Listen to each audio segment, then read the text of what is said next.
আজকে চলে এলাম তোমাদের সাথে একটা নতুন রান্নার রেসিপি নিয়ে।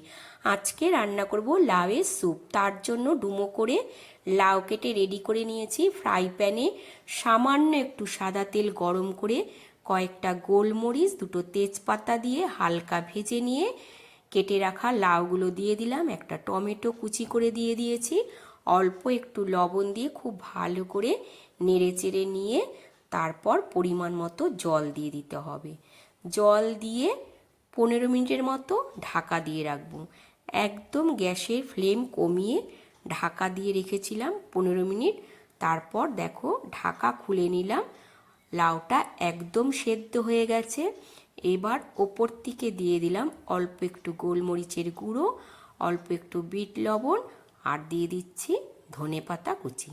ব্যাস, তাহলেই আজকের রান্না একদম রেডি, লাউয়ের স্যুপ।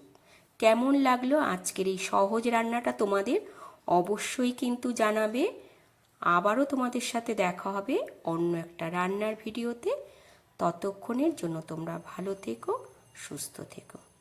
টাটা বন্ধুরা।